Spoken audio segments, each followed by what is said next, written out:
Magandang gabi muli sa ating lahat mga kapatid. At ganoon din sa ating mga kapatiran at mga kaibigan na nanonood online. Ang pagpapala ng Diyos ang muling sumating lahat. Purihin ang Panginoon sa napakagandang mensahe sa awit na ipinagkaloob ng isang bata, no? Sister Michael. Tama ba? Agbo, yan. Ang panganay nila Brother Paulo at Sister Maricar. Mga proud parents yan. Sipin mo, batang-bata pa lang ay nagagamit na sa gawain ng ating Panginoon. At ang awiting yon ay nagpapakilala ng pagkilala sa kabutihan at katapatan ng Diyos sa buhay ng bawat isa. Kinakailangang ma-recognize natin yung pagpapala at kabutihan ng Diyos na araw-araw, oras-oras at minu-minuto nating tinatanggap. Ngayong gabi po ang ikalawang gabi ng ating Daniel and Revelation Revival and Reformation Seminar. Kagabi nga po tinalakay natin yung may kinalaman sa Kapitulo 2 sa Aklat ng Daniel. At gusto ko pong muling balikan yung mga mahalagang punto ng atin pong ginagawang seminar na ito, na sinabi doon sa writings ni Ginang White, sa Prophets and Kings, page 547, that Satan has led many to believe that the prophetic portions of the writings of Daniel and of John, the Revelator, cannot be understood, but the promise is plain that special blessing will accompany the study of these prophecies. Bagamat pinapangunahan ni Satanas ang marami, na sinasabi niya mahirap maunawaan ng Daniel at Revelation, ngunit sinasabi naman ng ating Panginoon na yung pangako niya ng espesyal na pagpapala ay tatanggapin ng kanyang mga anak na pinag-aaralan ang mga propesiyang ito sa Daniel at Apokalipsis.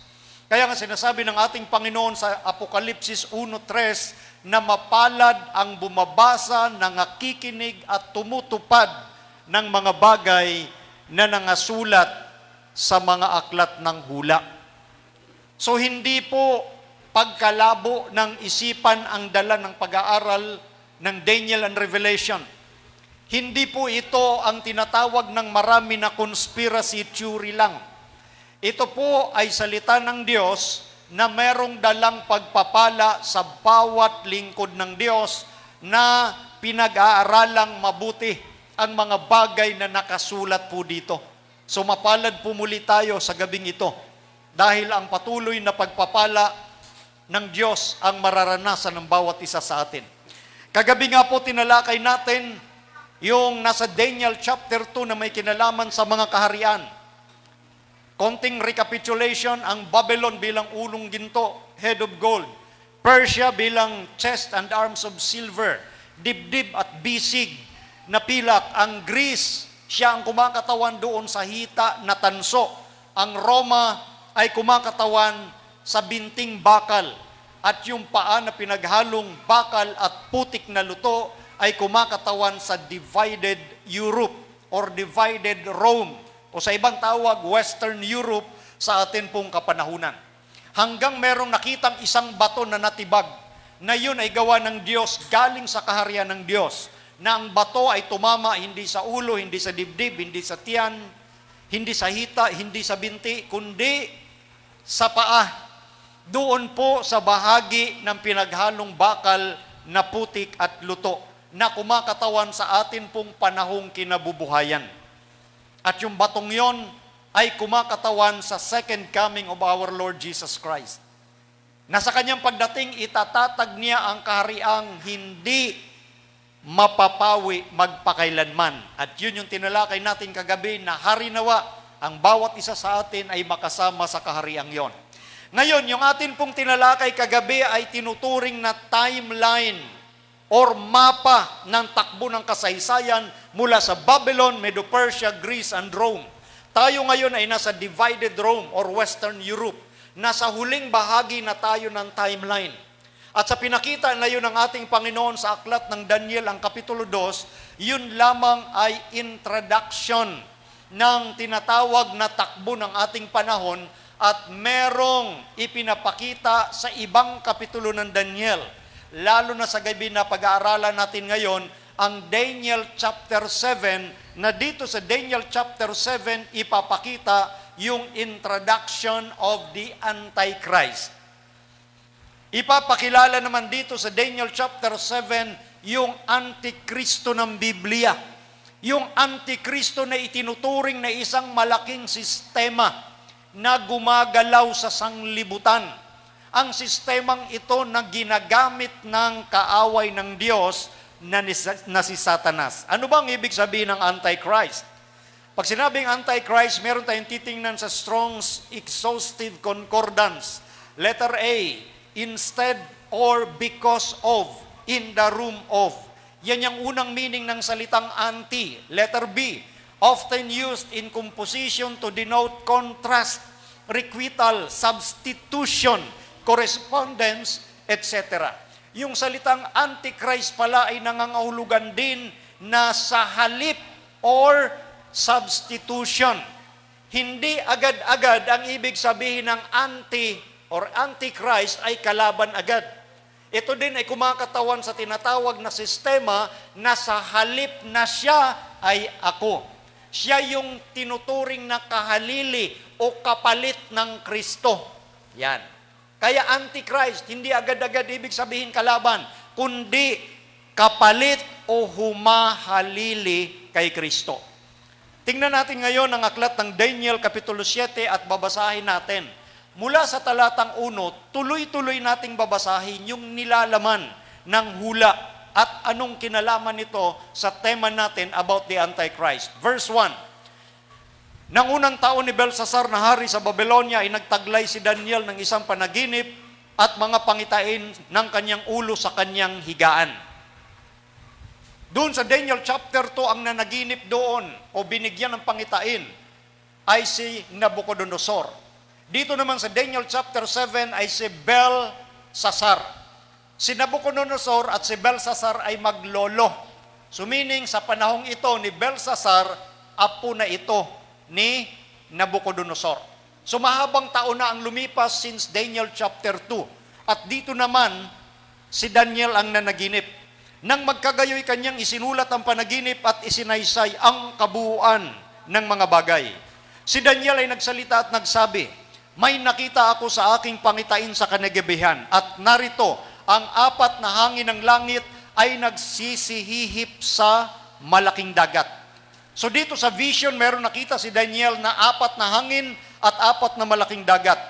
At apat na malaking hayop na magkakaiba ay nagsiahon mula sa dagat.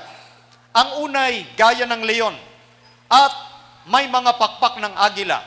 Aking minasdan hanggang sa ang mga pakpak niya ay nahugot at ito'y nataas mula sa lupa at pinatayo sa dalawang paa na gaya ng isang tao at puso ng tao ang nabigay sa kanya. At narito ang ibang hayop na ikalawa na gaya ng isang oso, lumitaw sa isang tagiliran at 3 tadyang ang nasa kanyang bibig sa pagitan ng kanyang mga ngipin. At sinabi ng mga ito ang ganito sa kanya, bumangon ka, manakmal ka ng maraming laman. Pagkatapos nito'y tumingin ako at narito ang iba, gaya ng isang leopardo na mayroon sa likod niya na 4 na pakpak ng ibon. Ang hayop ay mayroon din namang 4 na ulo at binigyan siya ng kapangyarihan. Pagkatapos nito'y may nakita ako sa pangitain sa gabi at narito ang ika-4 na hayop, kakilakilabot, makapangyarihan at totoong malakas. At may malaking mga ngiping bakal, nananakmal at lumuluray at niyuyurakan ng kanyang mga paa ang nalabi. At kaiba sa lahat na hayop na una sa kanya. At siya'y may 10 sungay. Aking pinagdili-dili ang mga sungay at narito, sumibol sa gitna ng mga yaon. Ang ibang sungay, isang munti, na sa harap niya ay 3 sa mga unang sungay ay nabunot sa mga ugat. At narito, sa sungay na ito ay may mga mata na parang mga mata ng tao at isang bibig na nagsasalita ng mga dakilang bagay. So ito po yung kabuuan ng mga nakita ni Daniel sa pangitain. At yung mga elemento na kanyang nakita, ang Biblia rin mismo ang magpapaliwanag kung ano-ano ang kahulugan ng mga nakita ni Daniel. Kinakailangan tayo bilang mga Bible students, even sa mga Bible teachers, kinakailangan let the Bible interpret itself. Hayaan natin ang Biblia ang magpaliwanag sa kanyang sarili. Yan yung tinatawag na slogan na sola scriptura. Let the Bible speaks for itself. Hindi tayo gagawa at gagamit magtutuklas how to decode those elements na nabasa natin mula sa pangitain ng propetang si Daniel. Hayaan natin ang Biblia ang magpaliwanag sa mga elementong nandoon. Hindi natin kailangan tumuklas ng kung ano-anong mga code na kagaya ng iniisip ng maraming tao sa mundo na matutuklasan ito sa pamamagitan ng mataas na antas ng pag-aaral sa ating sanglibutan. Kumukuha sila ng iba't ibang code para masabi kung ano ang kahulugan yan.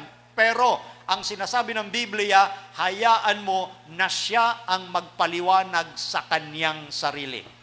Ang mga nakita sa pangitain, una, 4 na hangin. Pangalawa, malaking dagat. 4 na malaking hayop. Ano ang kahulugan ng 4 na hangin? Basahin natin sa Jeremias Kapitulo 4, talatang 11. Yung may kinalaman sa hangin. Pag pinag-usapan ay Bible prophecy. Sa panahong yaon ay sasabihin sa bayang ito at sa Jerusalem, isang mainit na, anong sabi dyan? Hangin na mula sa mga luwal na kaitaasan sa ilang ay dumating sa anak ng aking bayan, hindi upang sumimoy o maglinis man. Makikita natin dyan, ito'y may kinalaman sa prophecy, ito'y may kinalaman sa mangyayari sa bayang Jerusalem, na mayroong darating sa kanya na mainit na hangin. Supposedly, ang layunin ng hangin ay para mag-refresh, para sumimoy, para maglinis. Yan ang kailangan kapag hangin ang dumarating, nare-refresh tayo. Pero ang hangin na ito ay mainit na hangin. At ang layunin niya hindi para sumimoy o mag-refresh, hindi para maglinis. Ang kasunod nito, ang hirap ko, ang hirap ko. Kasunod ng mainit na hangin yung hirap. Ako'y nagdaramdam sa aking puso, ang dibdib ko ay kakaba-kaba. Hindi ako matahimik. Aba, ibang klaseng hangin ito mga kapatid. Ibang klaseng hangin ang sinasabi ng Biblia, dumadating sa tao yung kaba ng puso, dumadating sa tao yung kabagabagan, dumadating sa tao yung hindi siya nagiging mapayapa. Bakit? Sapagkat iyong narinig, o kaluluwa ko, ang tunog ng pakakak, ang hudyat ng pakikipagdigma. Ang ibig palang sabihin ng hangin sa Bible prophecy ay may kinalaman sa kaguluhan, may kinalaman sa digmaan, may kinalaman sa bloodshed. Kaya ang tao ay hindi nagiging mapayapa. Yun ang sinasabi ng Biblia kapag pinag-usapan ang hangin. Siya mismo ang nagpaliwanag sa kanyang sarili. Ito'y hudyat ng pakikipagdigma. So nasagot na yung unang element na nakita ni Daniel patungkol sa hangin. Pangalawa, malaking dagat. Ano ang kahulugan ng dagat o kalipunan ng tubig sa Bible prophecy? Sabi sa Apokalipsis 17, talatang 15, at sinabi niya sa akin, ang tubig na iyong nakita na kinaoopuan ng patotot ay mga bayan at mga karamihan at mga bansa at mga wika. Kapag sinabi pala sa Bible prophecy yung dagat o kalipunan ng mga tubig, ito'y kumakatawan sa isang salita, population. Kumakatawan ang tubig sa mga tao. At marami pang talata sa Biblia na yung tubig ay ginagamit sa tao kapag prophecy ang pinag-uusapan. So nasagot na natin, ang hangin, kaguluhan.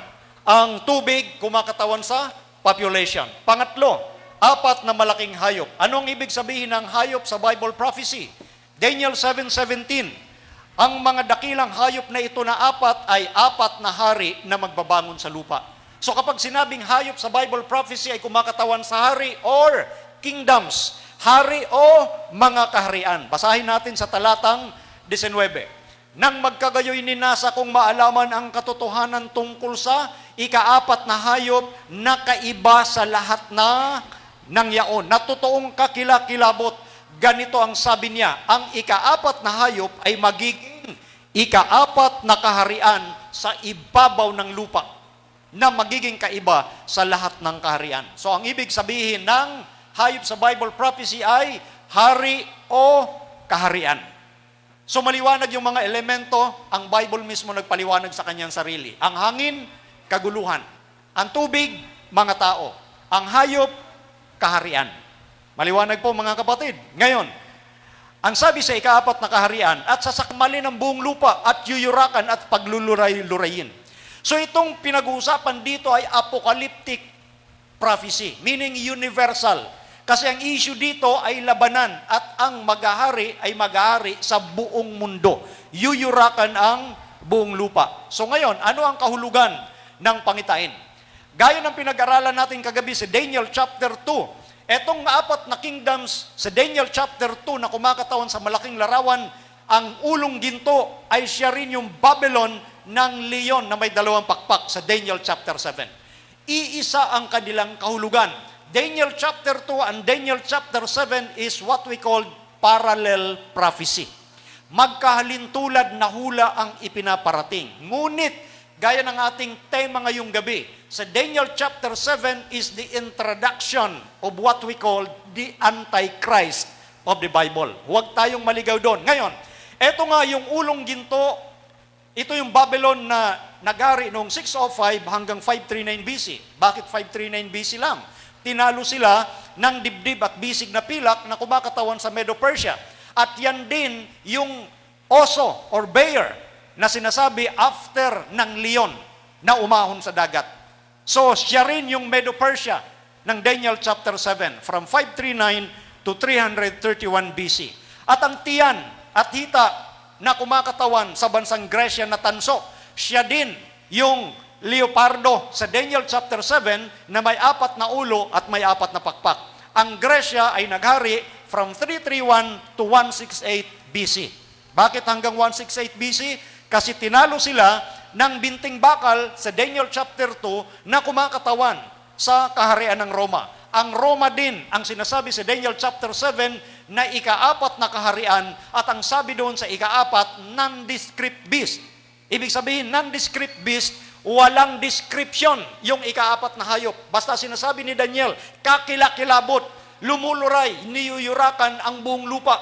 Ganon katindi yung ika-4 na hayop. At yung ika-4 na hayop ng Daniel chapter 7, siya din yung binting bakal ng Daniel chapter 2. Walang iba kundi ang kaharian ng Roma from 168 BC hanggang 476 AD. So parallel prophecy.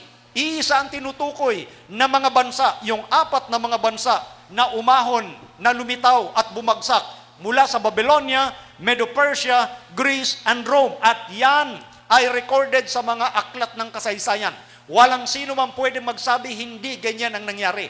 So bago mangyari ang lahat ng ito, sinabi na ng Diyos noong panahon pa ni Daniel, 6th century BC, sinabi na ng Diyos yung mga bagay na mangyayari. At doon nga makikita natin yung tinatawag na repeat and enlarge principle. Anong ibig sabihin ng repeat and enlarge? Inulit sa Daniel chapter 7. Yung sinasabi sa Daniel chapter 2, magkaiba lang ng simbolo ang ginagamit.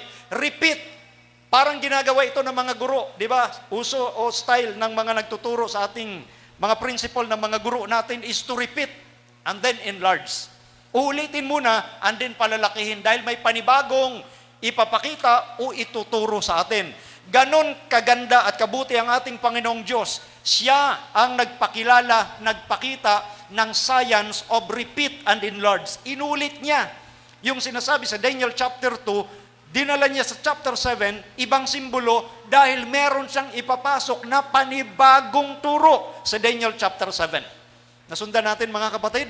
Ngayon, dito sa ika-4 na hayop, nondescript beast, sinasabi sa verse 24, at tungkol sa 10 sungay, mula sa kahariang ito ay 10 hari ang babangon. Napansin po natin dito, ang Biblia mismo ang nagpapaliwanag sa kanyang sarili. Yung ika-4 na hayop na kumakatawan sa kaharian ng Roma, may 10 sungay. At yung 10 sungay na yon, 10 hari ang babangon. Meaning sa Roma manggagaling ay 10 hari. Ang Roma ay magkakawatak-watak sa 10. Gaya ng pinag-aralan natin kagabi, doon sa golden, no? Sa great image, feet of iron and clay, na kumakatawan din sa 10 kingdom mula sa kaharian ng Roma, na yan yung tinatawag na divided Europe from 476 AD up to the present. At ito yung pinakita nating mapa kagabi. Yan yung Anglo-Saxons, Franks, Alamani, Lombards, Ostrogoths, Burgundians, Suebi, Visigoths, Vandals, Heruli. Simula na nagkawatak-watak ang Roma from 351 to 476 AD. Makikita nyo dyan, yan yung kabuuan ng Roma. At ngayon, siya yung tinatawag na Western Europe, yung Alamani, Germany, yung Burgundians, Switzerland, yung Franks, France, yung Lombards, Italy, yung Anglo-Saxons, Great Britain, yung Suebi, Portugal, yung Visigoths, Spain, yung Heruli, Ostrogoths at Vandals, they are extinct. Meaning, wala na silang modern counterpart names. Bakit? Bakit? Ito po ang sinasabi ng Daniel chapter 7 verse 8. Aking pinagdili-dili ang mga sungay at narito sumibol sa gitna ng mga yaon. Ang ibang sungay, isang munti, nasa harap niya oy 3 sa mga unang sungay ay nabunot sa mga ugat. Ano pong sabi ng Biblia? Yang 10 hari na nandyan mismo sa Roma, sa gitna ng 10 sungay na yon, sabi nga ho rito, sumibol sa gitna ng mga yaon. It came from among them. Pag sinabi yung pananalitang among them, mga kasamahan din niya. Doon mismo sa kasamahan niya, doon sa lugar ng Roma, nagkaroon ng 10 kaharian at doon sa 10 kaharian, doon din lumitaw. Ang alin? Maliit na sungay. It came from among them. So meaning, kaya ko dinidiin yung punto ngayon dahil ang paraan ng ating pag-interpret ng Biblia, ang methodology ay historical grammatical approach. Yung grammar mismo ng tao ang ginamit ng Diyos para tayo'y magkaintindihan.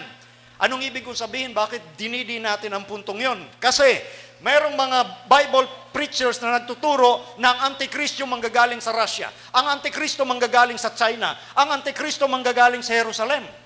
Maraming mga ganun turo, pero sa Biblia, ang sabi ng Biblia, it came from among them. Meaning sa lugar din ng Roma, doon mismo siya tutubo kasamahan ng 10 sungay. Ang Roma na divide sa 10, sumibol sa gitna ng mga yaon isang munti, diyan siya galing.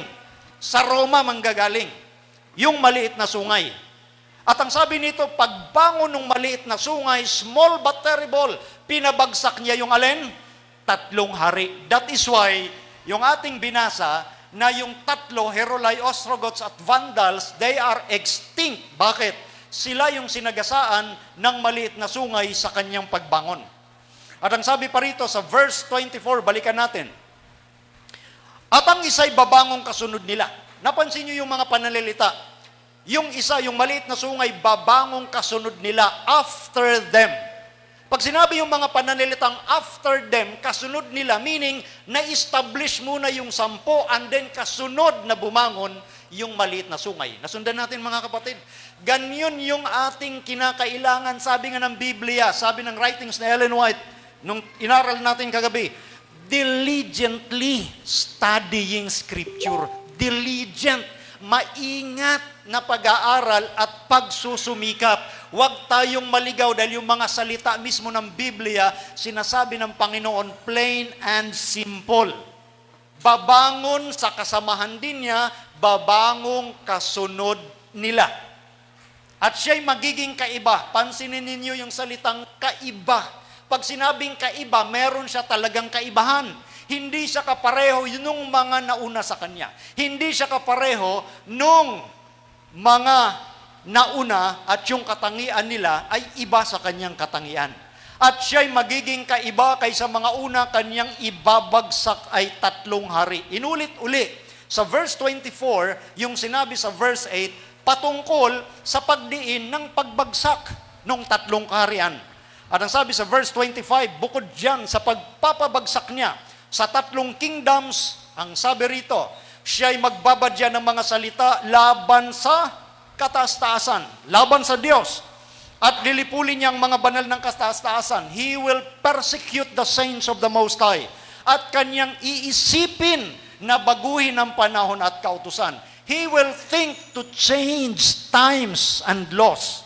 Kaninong batas? Batas ng Diyos. Ang tanong, who exactly is this little horn? Who exactly is this Antichrist? Tingnan natin. Mula nung AD 476, ito yung paglitaw ng 10 kaharian dyan sa Roma. Ang tanong, what kingdom has risen among the 10 divisions of the Roman Empire which was diverse or kaiba from them all? Anong kaharian ang lumitaw dyan sa Roma matapos mahati sa 10? At yung lumitaw na yan, paano nasabing kaiba or diverse? Anong kingdom ito? Etong maliit na sungay. Yan po yung kingdom, the spiritual kingdom of the papacy. Kapapahan ang tinutukoy na maliit na sungay or little horn ng Daniel chapter 7. Ito yung sinabi natin kanina, enlargement ng Bible prophecy. Sa Daniel chapter 2 na tinalakay natin kagabi, Babylon, Medo-Persia, Greece, and Rome, and the divided Rome. And then pinakita na yung second coming of Jesus. But in between sa division of Rome, in between sa Western Europe, at sa second coming of Jesus, merong mga pangyayari na dapat bantayan ng mga lingkod ng Diyos dahil yung pangyayaring yan ang magdadala sa kanila sa mga pagsunod sa maling turo patungo sa kanilang kapahamakan. Between the Western Europe or divided Rome and the second coming of Jesus, dito ngayon yung enlarged part, pinapakita ng Diyos yung activity ng little horn power. Pinapakita ng Diyos yung kaaway ng Panginoon na ginagamit ni Satan para dayain ang maraming tao sa mundo. Yan ang sistema ng kapapahan. Maaring yung iba ay masakit sa kanilang puso na marinig, lalo na sa mga kaibigan nating Roman Catholic, ang bagay na ito. Pero ang ating pinag-aaralan po ay kung ano yung sinabi ng Biblia at kung paano nangyari ang katuparan sa naging takbo ng kasaysayan. Hindi po natin layunin na manakit ng damdamin ng sinuman. We are just presenting what is truth. Dinadala o sinasabi natin ang katotohanan at mamaya ipapakita natin kung papaano nangyari na kapapahan nga ang tinutukoy na maliit na sungay. Natural, hindi po tayo basta magsasabi lang o magbabanggit na papacy yan kung wala namang katunayan. Nakabase tayo sa katunayan dahil ang salita ng Biblia hindi pwedeng magkamali, matutupad eksakto sangayon sa sinabi ng Panginoon. So sinasabi na spiritual kingdom of the papacy, at ang pinag-uusapan natin again mga kapatid, sistema, hindi personal na tao. Sistema po ito, hindi personal na tao ang ating pinag-uusapan. Kaya yan po yung sinasabi natin, lalo na sa mga nanonood nating mga kaibigang Roman Catholic. Ang mga Roman Catholic, mabubuting tao. Ang mga tao dyan, marami dyan mababait. Ang mga tao dyan, mga seryosong mga lingkod at sumasamba sa Diyos. Hindi nga lang nila alam kung ano yung nangyayari. That is why, sa present truth na sinasabi ng Biblia, na dala-dala ng Seventh-day Adventist to warn, para bigyan ng warning ang buong mundo. Ito yung dinadalang mensahe, ito yung aral na itinuro ng Diyos sa Seventh-day Adventist Church. Hindi para humusga ng ating kapwa, kundi sabihin ang katotohanang ipinagkatiwala sa atin ng Diyos. Amen? Ngayon, anong katunayan? Isa sa katunayan na ang little horn ay spiritual kingdom ng kapapahan. Sangayon sa Labianca, Professor of History, University of Rome, to the succession of the Caesars came the succession of the pontiffs in Rome. When Constantine or Emperor Constantine left Rome, he gave his seat to the pontiff. Ito po yung geography. Noong kapanahonan ni Emperor Constantino, from Western Rome, inilipat ni Emperor Constantino yung kanyang trono sa eastern o silangang bahagi ng Roma. At yan yung tinatawag na Constantinople. Yung Constantinople sa panahon natin ngayon, yan po ang Turkey. Okay? Turkey sa panahon natin ngayon. So, doon sa western part or sa silangang bahagi o sa kanlurang bahagi ng Roma, ito naman ang sinasabi ni Alexander Clarence Flick. The Bishop of Rome or Pope Papacy, the Bishop of Rome in the seat of Caesar was now the greatest man in the West and was soon forced to become political as well as spiritual head. Dahil nung inilipat ni Constantino yung kanyang luklukan sa silangang bahagi ng Roma, ang nangasiwa doon sa kanlurang bahagi ng Roma ay walang iba kundi ang Bishop of Rome or Papacy. At siya ngayon yung pinakadakilang tao doon sa kanluran. At siya ay naging political at maging spiritual head. Kaya kaiba siya. Sinasabi ng Biblia, siya ay magiging kaiba. Bakit? Maliban sa political kingdom, siya din po ay religious kingdom. Meaning to say, pinagsama ang relihiyon at gobyerno. Church and state. Samantalang yung mga kingdoms na 10 kingdoms sa Rome, sila ay political kingdom lamang. Kaya itong little horn, kaiba, yun ang sabi ng Biblia, which was diverse from among them. Dahil siya ay relihiyon. Ngayon, pagdating sa pagbagsak ng tatlong kaharian sa Roma, sabi sa verse 8 ng Daniel chapter 7 at sabi sa verse 24, sa paglitaw ng maliit na sungay o sistema ng kapapahan, pinabagsak niya yung tatlong kaharian. Balikan uli natin, ito po yung mga nanatiling 7 kingdoms dyan sa Western Europe. Germany, Switzerland, France, Italy, Great Britain or English, Portugal, and Spain. Heruli, Vandals, Ostrogoths, now extinct. Simulan natin to.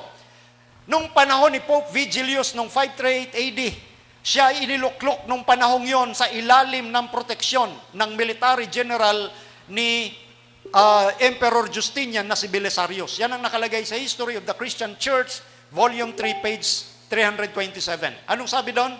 Si Pope Vigilius ay nasa ilalim ng pangangasiwa at proteksyon ng general ni Emperor Justinian noong 538 AD. Diyan siya nagsimulang mag-enjoy ng kanyang church and state power na sinasabi ng Biblia, he shall be diverse sapagkat siya po ay church and state combination. The abnormal combination of church and state. Tatlong mahalagang bagay na kanyang ginawa. Maliban doon sa pagpapabagsak niya sa tatlong hari. Yung tatlong hari na kanyang pinabagsak ay walang iba kundi ang Heruli. Heruli noong 493 AD. Sa tulong ni Emperor Zeno na emperador doon sa silangang bahagi. Noong 493, ang Heruli ay pinabagsak. Bakit? Kasi ang Heruli ay hindi sumasang-ayon sa katuroan ng papacy. So pinabagsak niya sa tulong ng emperador ng silangan na si Zeno. After 493 AD, ang sunod na pinabagsak sa impluensya ng kapapahan, sa pamamagitan ng kanyang impluensya. Tandaan natin, walang mga kasundaluhan ng papacy, of course. Ang kanya ay impluensya doon sa mga magigiting na mga emperador ng Roma. Noong 534 AD, ang sunod na pinabagsak ay Vandals. Vandals, sa tulong naman yan ni Emperor Justinian. Dahil noong 533 AD, hindi ko lang po nailagay dyan mga kapatid, nagkaroon ng tinatawag na decree si Emperor Justinian. Noong 533 AD, sabi ni Emperor Justinian that the Pope should be the head of all the churches in the world. Anong sabi niya? Yung Papa ang maging puno ng lahat ng relihiyon sa mundo. Pag binasa niyo sa history yung tinatawag na Justinian's Code, yun po ang nakalagay. 533 AD yun. Kaya nung 534 AD, sa tulong ni Justinian, pinabagsak niya ang Vandals. Sunod, nung 538 AD, pinabagsak niya ang Ostrogoths. Yun yung tatlong kingdom sa Roma na kumakalaban sa sistema ng kapapahan na pinabagsak sa pamamagitan ng impluensya ng kapapahan. Ganon kalaki ang impluensya ng kapapahan. Ganon siya nag-enjoy ng kanyang kapangyarihan bilang church and state power. So nakita natin na walang ibang kapangyarihan sa mundo na kinaangkupan ng katuparan ng pagbagsak ng tatlong kaharian sa Roma, namely Heruli, Vandals at Ostrogoths. Yun ay na-accredit sa tinatawag na sistema ng kapapahan. Ganon kalakas yung kanilang impluensya. At ang sabi ng Biblia, mayroon pa siyang tatlong mahalagang bagay na ginawa. Una, siya'y magbabadya ng mga salita laban sa kataas-taasan. He will speak great words against the Most High. Or in other word, he will speak blasphemy. Kapusungan. Di ba, Brother Melvin, relihiyon ang pinangungunahan ng papacy, which is the Roman Catholicism? Of course, relihiyon. Pero hindi ibig sabihin nun, ang blasphemy ay nangangahulugan lamang na mumurahin mo ang Diyos. Hindi. Ang definition ng blasphemy or kapusungan o pagsasalita laban sa kataas-taasan, ang Bible definition ng blasphemy is assuming any rights or power that belong to God alone. Ano ang definition ng Bible pag sinabing pamumusong? Pag sinabing speaking great words against the Most High, ina-assume o kinukuha mo yung karapatan at kapangyarihan na nakauko lamang sa Diyos. Inaangkin mo yung kapangyarihan at karapatan na nauukol lamang sa Diyos. That is blasphemy. Yan ba ay ginagawa ng kapapahan? bago natin tunguhin yon, puntahan muna natin ang sinasabi ng Biblia. Etong mga Hudyo na ayaw paniwalaan na si Jesus ay Diyos, ang sabi nila sa ating Panginoon, sinagot siya ng mga Hudyo, hindi dahil sa mabuting gawa ay binabato ka namin kundi sa pamumusong. Ano ang charge ng mga Hudyong matitigas ang ulo? Ano ang charge ng mga Hudyong ayaw kilalanin na Diyos si Jesus? Ano ang charge nila sa ating Panginoong Jesus? Sabi dito sa verse 33, at sapagkat ikaw, bagaman ikaw ay tao, ay nagpapakunwari kang Diyos. Nakita na natin yung biblical definition ng blasphemy. Ang blasphemy, nag-a-assume, nag-aangkin ng kapangyarihang nakauko lamang sa Diyos. But of course, ang ating Panginoong Jesus ay Diyos. Siya yung anak ng Diyos. Hindi lang sinampalatayanan ng mga Hudyo at mga leader na Hudyo. Pero maliwanag ang Bible definition ng blasphemy, you are assuming the rights that belongs to God. Okay, so balik tayo sa papacy. Dahil sila nga, binanggit nyo, sila yung katuparan, sila yung tinatawag na tumupad dyan sa sistema ng Little Horn. Tingnan natin. Sa Lucius Ferraris Prompta Bibliotheca, the Pope is of so great dignity and so exalted that he is not a mere man, but as it were God and the vicar of God. Yan yung pagkilala sa kapapahan. Yan yung mataas na pagkilala sa Kanya.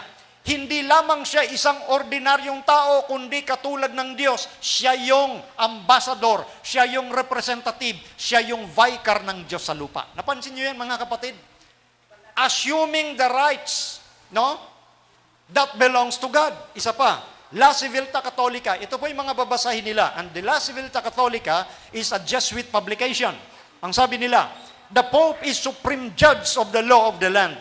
He is the vicegerent of Christ and is not only a priest forever, but also King of kings and Lord of lords. Anong sabi rito? Ang Papa ay kataas-taasang hukom, supreme. Ang Papa ay kataas-taasang hukom. At ang sabi pa rito, siya yung vicegerent, siya yung representative ni Kristo. At hindi lamang siya pari magpakailanman. Hindi lamang siya pari magpakailanman, kundi hari ng mga hari at alin? Panginoon ng mga Panginoon. Ano pang katunayan para masabi nating hindi blasphemia? This is blasphemous. Assuming the rights and power that belong to God alone. Inaangkin niya yung kapangyarihan at karapatan na nakauko lamang sa Diyos. Again, turo po nila ito, mga kapatid. Binabasa natin yung kanilang mga turo. At isa pa, sabi naman dito, balikan natin sa Lucius Ferraris, yung kanilang encyclopedia. Hence the Pope is crowned with a triple crown as King of heaven and of earth and of the lower regions. Napansin nyo dyan, mga kapatid? Dahil sa ika ay may tatlong corona, triple crown. Simbolo yan bilang hari ng langit, hari ng lupa, at hari maging ng mga patay. Lower regions or sa Latin, infernorum. Ang Diyos ika ay hari sa langit, hari sa lupa, at hari din siya ng mga patay. Napansin nyo yan, mga kapatid? Yan daw yung symbol ng kanyang triple crown. At ang sabi naman dito ng Archbishop ng Venice na naging Pius X, pansinin natin yung kanyang sinabi. The Bishop of Rome or papacy is not only the representative of Jesus Christ, but he is Jesus Christ, hidden himself hidden under the veil of the flesh. Does the Bishop of Rome speak? It is Jesus Christ who speaks. Anong sabi rito ng Archbishop ng Venice na naging Pius X? Ang bishop or pope ay hindi lamang vicar or representative ni Jesus Christ. Siya mismo, si Jesus Christ, natatakpan lang ng laman. Can you imagine? Siya mismo, si Jesus Christ, natatakpan lang ng laman. Kapag nagsalita ang Bishop of Rome, si Jesus mismo ang nagsasalita. This is blasphemy. Assuming the rights and power that belongs to God alone. Punta naman tayo kay Pope Leo XIII sa kanyang encyclical letter. Ang sabi niya, we hold upon this earth the place of God Almighty. Paano pag niliwat ito sa wikang Pilipino? Hawak namin ang lugar ng Diyos dito sa lupa. See, mga kapatid? At marami pa yan, mga kapatid. Marami pang mga pag-aangkin ng karapatan at kapangyarihan na nakauko lamang sa Diyos. Kaya sila ang kinatutuparan ng sinasabi kung sino ang little horn ng Bible prophecy. Sa Marcos 2:7, ito yung tagpo na kung saan si Jesus ay nagpatawad ng kasalanan ng isang tao. At sinasabi ng mga Hudyo doon sa tagpong yon, siya'y namumusong. Sino ang makapagpapatawad ng mga kasalanan kundi isa ang Diyos lamang. So yung kapangyarihan na nakaukol sa Diyos na magpatawad ng kasalanan, inaangkin din ng sistema ng papacy. Bakit? Basahin natin dito sa kanilang libro na Dignities and Duties of the Priest, Volume 12, page 27. Ang sabi po rito, God Himself is obliged to abide by the judgment of His priest and either not to pardon or to pardon, according as they refuse or give absolution. The sentence of the priest precedes and God subscribes to it. Ano yung sinasabi nila dito? Ang Diyos ay obligadong sumunod sa kahatulan ng mga pari. Anong sabi? Ang Diyos ay obligadong sumunod sa kahatulan ng mga pari. Magpatawad o hindi magpatawad. Yung hatol ng pari ay mauuna at ang Diyos susunod lamang. Assuming the rights and power that belong to God alone. Yan po, nakasulat yan. The sentence of the priest precedes, mauuna ang hatol ng pari at ang Diyos subscribes to it or susunod lamang ang Diyos. Kaya ito pong sinasabi na ng Daniel 7:25 that he will speak blasphemy or great things against the Most High ay walang ibang kinatuparan kundi ang sistema ng kapapahan. Pangalawang punto na sinasabi doon sa verse 25, lilipulin niya ang mga banal ng kataas-taasan. He will persecute the saints of the Most High. Tingnan natin ang naging takbo ng kasaysayan. Sabi sa History of the Rise and Influence of Rationalism in Europe, Volume 2, page 32, that the Roman Church state has shed more innocent blood than any other institution that has ever existed among mankind will be questioned by no Protestant who has a competent knowledge of history. Anong sinasabi rito mga kapatid? Na ang Roman Church state, the combination of church and state, ay nagbubo ng mga inosenteng dugo kumpara sa ibang mga institusyon na naitatag dito sa sanglibutan. At ito'y alam ng mga protestanting may kakayanan sa kasaysayan. Walang ibang institusyon na nagbubo ng dugo dito sa sanglibutan, kundi ang sistema ng papacy. That's why hindi nakapagtataka nung kapanahunan ni Pope John Paul II. Ito yung kanyang libro na nailabas noong year 2000, 24 years ago. Ano ang title? When a Pope Asks Forgiveness. The mea culpa of Pope John Paul II. Nung panahon ni Pope John Paul II, humingi siya ng kapatawaran sa mga krimen na ginawa ng mga Pope na nauna sa kanya, especially during the Dark Ages. Millions and millions of martyrs ang pinapatay during that time. Kaya't walang ibang institusyon na lumitaw sa mundo na kumitil ng buhay ng mga inosenteng dugo. Nung mga taong ayaw sumunod sa patakaran ng Papa sa Roma, ipinabibilanggo, ipinapapatay at kinukuha yung kanilang mga ari-arian. At ito po ang isa sa babasahin pa natin dito. Ito'y naitala, March 12, year 2000. Pope asked pardon for sins of the church. Ano ang sabi ni Pope John Paul II? We ask forgiveness. We ask for forgiveness for the divisions that came between Christians, for the use of violence that some used in the service of truth, and for the attitudes of diffidence and hostility assumed before the followers of other religions. Anong sinasabi niya? Humihingi sila ng kapatawaran dahil sa mga pagkakabahabahagi na nangyari sa pagitan ng mga Kristiyano, dahil sa kanilang paggamit ng violenting aksyon sa ngalan ng paglilingkod sa katotohanan. Can you imagine mga kapatid? Mula mismo sa bibig ng isang papa sa Roma, yung pag-amin na ito regarding sa naganap noong Dark Ages na 50 million martyrs ang pinatay ng sistema ng kapapahan. 50 million martyrs yung nasa record lamang, traditional record. Anong sabi niya? Gumamit sila ng mga violenting gawa sa ngalan ng paglilingkod sa katotohanan. Sila yung gumawa ng kalupitan doon sa mga iniisip nilang maling relihiyon. In addition, sabi pa rito, the treatment of non-Catholics during Inquisition and the Crusades, sins that have harmed the body of the unity of Christ, or those that have provoked schism, sins against the people of Israel. Maging yung kasalanan na nagawa nila sa Israel.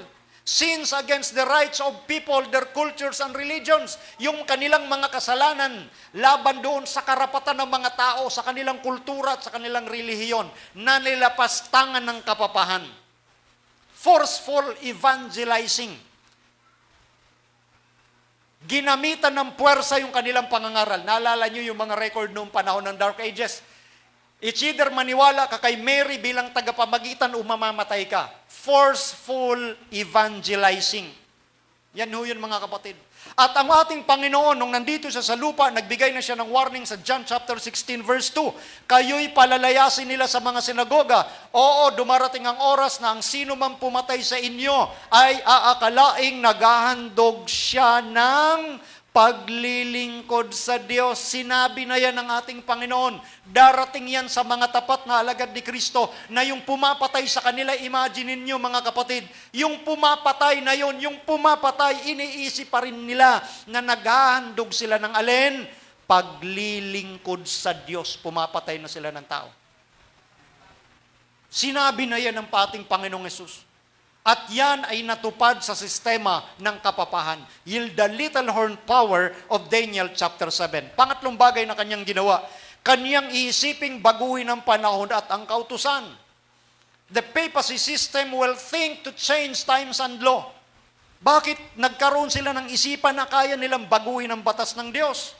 Sabi sa article, Papa, sa Lucius Ferraris, sabi ng kanilang paniniwala, the Bishop of Rome is of so great authority and power that he can modify, explain, or interpret even divine laws. The Bishop of Rome can modify divine law since his power is not of man, but of God. And he acts as vicegerent or representative of God upon the earth. Anong sabi rito? Ang papacy o ang sistema ng kapapahan ay may dakilang kapamahalaan at kapangyarihan na kaya niyang baguhin, ipaliwanag ang kautusan ng Diyos. Yun yung kanilang paniniwala, kaya niyang baguhin ang kautusan ng ating Panginoong Diyos. Kaya ito ang sabi sa Christian Sabbath, page 16. The Catholic Church for over 1,000 years before the existence of a Protestant by virtue of her divine mission changed the day from Saturday to Sunday. Yan ang maliwanag na pag-amin ng sistema na ito na nangunguna sa Roman Catholicism. Siya ang nagpalit ng pangingilin mula sa araw ng Sabado, ginawa nilang linggo. Yan yung sinasabi sa Daniel 7:25 sa pangatlong bagay na kanyang gagawin. Iisipin niya na baguhin ang kautusan ng Diyos. Bakit sinabi yung salitang iisipin? Kasi hindi niya naman kayang baguhin ang batas ng Diyos. Walang sino mang nilalang ng Diyos na kayang magbago ng batas ng Diyos. Kaya nga ang sabi po sa fourth commandment, yung pinag-uusapan na Sabat, ano ang first word? Ano ang unang salita ng unang salita ng fourth commandment? Anong unang salita mga kapatid? Remember.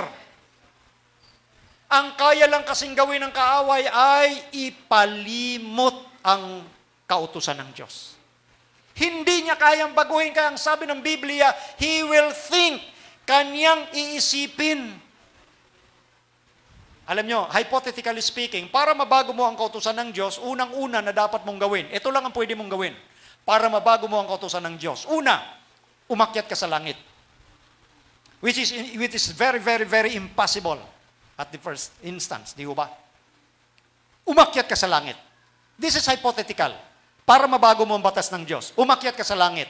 Ang sunod mong gawin, kapag nakita mo ang Diyos doon, na nakaupo sa trono, sasabihin mo sa Diyos, Diyos, umalis ka dyan. Pag sumunod ang Diyos sa'yo, umalis siya, ikaw ngayon ang uupo doon. Sa ganung paraan, mababago mo ang kanyang kautusan.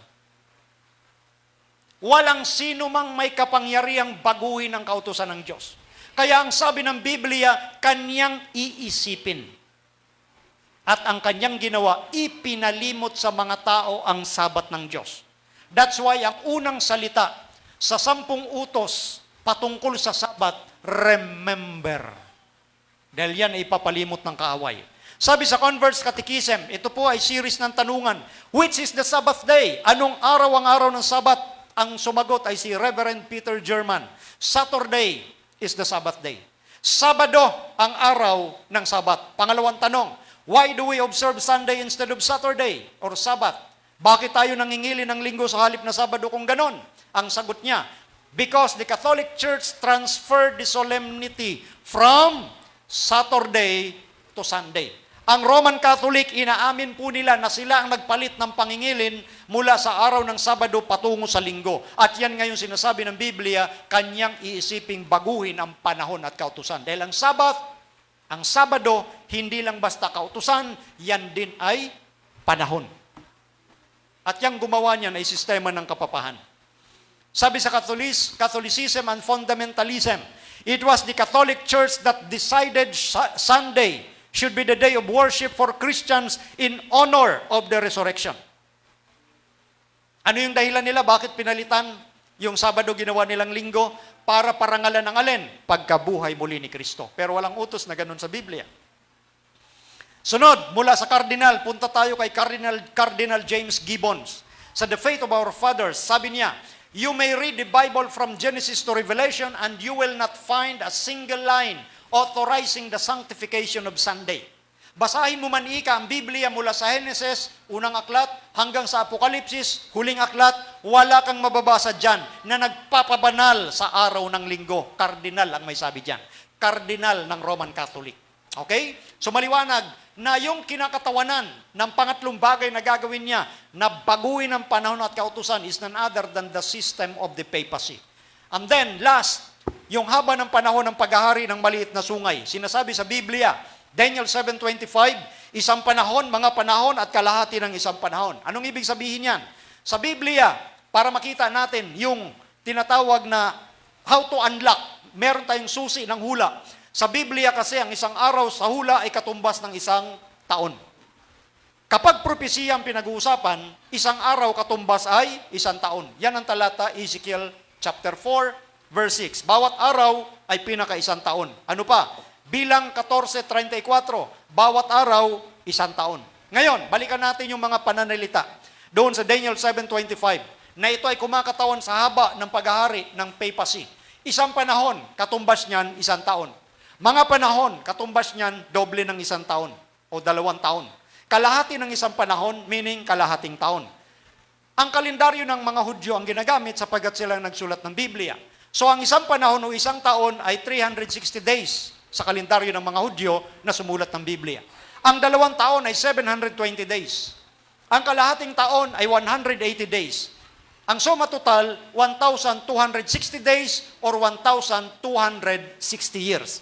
Yan yung sinasabi na isang panahon, mga panahon at kalahati ng isang taon or 3.5 years equals 1,260 days or years or sa Revelation, 42 months. Iisa lang ang ibig sabihin nun, 1,260 years. Tanong, ang papacy ba ay naghari sa eksakto na sinasabi ng Biblia na 1,260 years? Simulan natin sa sinasabi ng history of the Christian Church. The Roman Church state's power became supreme in Christendom in 538 AD.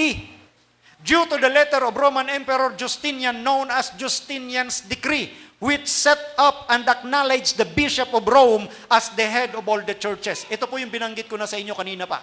The Justinian's Code or Justinian's Decree noong 533 AD yon. Kaya nga nung natalo nila ang Ostrogoths, yung pangatlong kingdom, noong 538 AD, anong nangyari dito? Noong 538 AD, dahil nga sa sulat ni Roman Emperor Justinian that the Pope should be the head. That the Pope should be the head of all the churches, yung decree na ito ni Emperor Justinian. Konti na lang. Tuloy-tuloy lang muna natin. Sana wag maputol, ha? Sabagay, meron pa namang reserva dito. Praise the Lord. So from 538 AD, doon ngayon na-enjoy ng papacy yung decree ni Justinian na siya ang maging puno ng lahat ng relihiyon sa mundo. At ang sabi nga po rito, it gave the Roman Church state political power, civil power, as well as ecclesiastical power. Kailan yon? 538 AD. Ngayon, tingnan natin. From 538 AD Isoma total mo yung 1,260 years, magtatapos yan. Eksakto, walang labis, walang kulang. 1798. Tanong, anong nangyari nung 1798? Nung 1798, yan yung kapanahunan ng French Revolution. Inutusan ni Napoleon Bonaparte yung kanyang general na si Louis Alexander Berthier na dakpin ang Papa sa Roma at idineklara ni Napoleon Bonaparte na wala nang susunod pa sa kanya. Kaya nagtapos yung kapangyarihan ng papacy as a church and state power noong 1798. Eksakto sa sinasabi ng Daniel chapter 7. Lahat ng sinasabi doon na pananalita ng ating Panginoon, eksakto natupad sa kapapahan. Ito yung naganap na pagdakip noong 1798. Nung inutusan ni Napoleon Bonaparte ang kanyang magiting na general, Louis Alexander Berthier, and deposes the Bishop of Rome. Nung panahong yon, ang Pope during that time ay si Pope Pius VI. Dinala siyang bihag sa Valence, France. At nung sumunod na taon, 1799, siya'y namatay. At lumabas sa mga pahayagan ng panahong yon that the Catholicism is dead. Doon nalungkot ang buong Catholicism nung kapanahonang yon.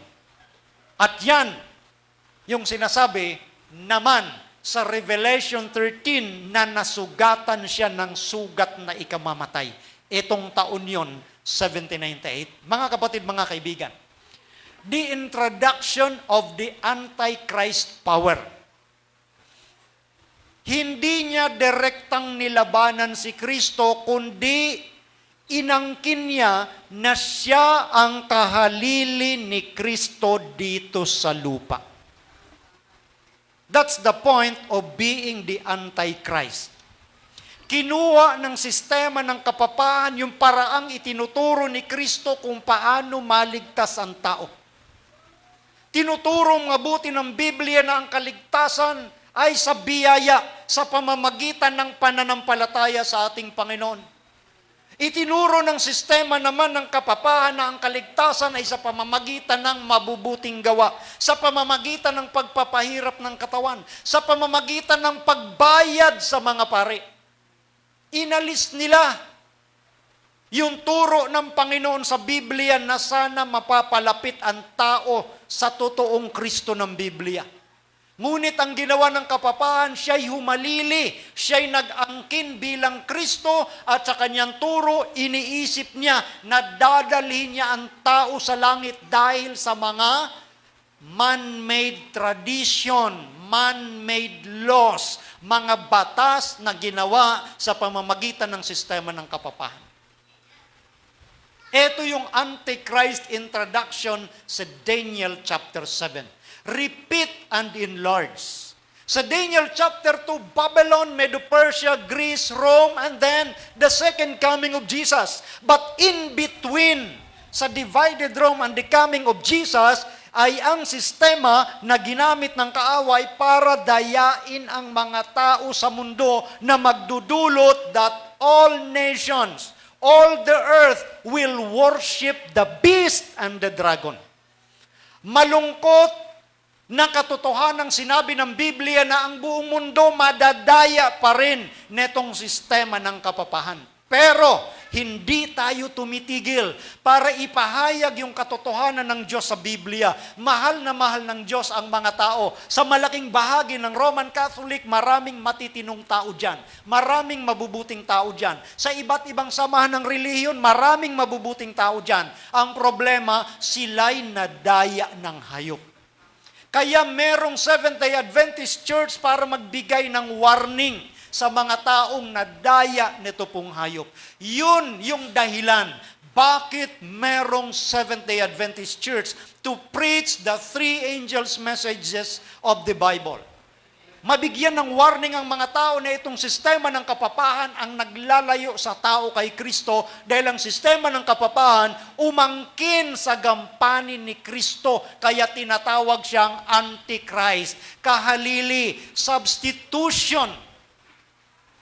Mga kapatid, mga kaibigan, ito po yung dahilan bakit merong Seventh-day Adventist. Bakit ko dinidiin yung puntong yan?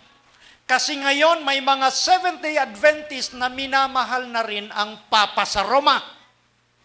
Kapag naririnig nila ang turo na ito, yung iba nating mga kapatid sinasabi at tinuturo na yan ay conspiracy theory lang. Meaning, hindi totoo. Nakakalungkot, maging yung iba sa ating mga kapatiran, nadaya na rin ng Papa sa Roma.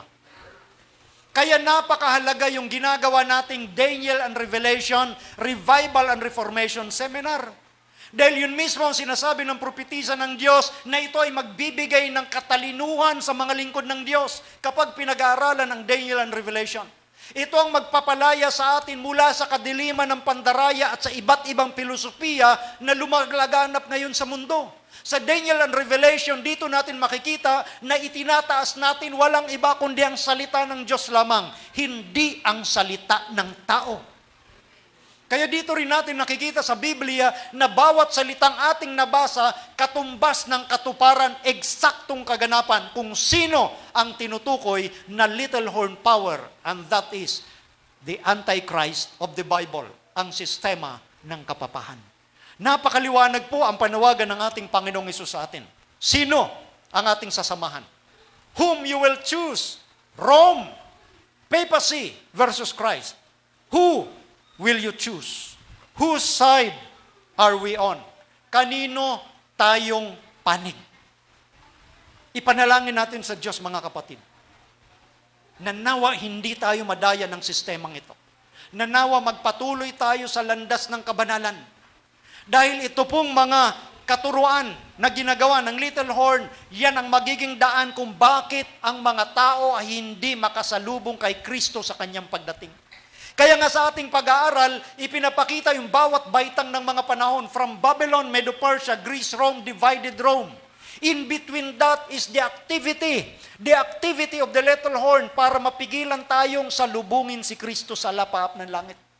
Kung paanong ang bayang Israel, doon sa kanilang kapanahunan, hindi sila nakapasok sa lupang pangako. Dahil hindi lamang titingin si Satan na pababayaan ni Satanas na magmarcha kayo papasok sa lupang pangako. Kaya nadaya din ni Satan ang matandang Israel. At yung ating direksyon naman bilang modern Israel ay sa langit na bayan. Yung totoong lupang pangako na ipinangako ng Panginoon. Yung lupain sa langit na maging si Abraham ay kanyang ninais.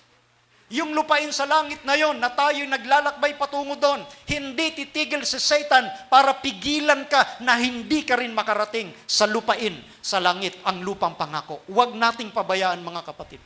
Ang Diyos ay nangungusap sa bawat isa sa atin sa gabing ito. Pag-alabin natin, mag-alab yung ating mga puso sa mensahe ng Diyos na inyong narinig sa gabing ito, na kayo mismo ay maging daluyan ng katotohanan, na kayo mismo maging daluyan ng pagpapala ng ating Panginoon. Upang kung magkagayon sa ating pagsusumikap sa biyaya ng Diyos, hindi lang tayo, hindi lang ang ating pamilya, kundi ang ating mga kaibigan, mga kamag-anak ay mailapit natin kay Kristo na hindi sila madaya sa pamamagitan ng gawain ng maliit na sungay. Harinawa, nagkaintindihan tayo ngayon, mga kapatid, sa gabing ito, at bukas ng gabi, loobin ng Panginoon, pag-aralan natin ang may kinalaman sa Daniel chapter 8 kung papaano ang activity ng little horn ay patuloy na bumubulag sa mga tao sa mundo. Kaya sa gabing ito, naway, maging panatag tayo na ang katuparan sa ating pinag-aralan ngayon, eksaktong natupad sa sistema na maimpluwensya ngayon sa buong mundo. Harinawa, ang biyaya ng Diyos ang sumagana sa ating lahat. At ang banal na Espiritu ay patuloy na bumago sa ating mga buhay upang kung magkagayon, walang makakipigil na salubungin natin ang ating Panginoong Hesus sa kanyang malapit na pagdating. Pagpalain tayong lahat ng ating Panginoong Diyos.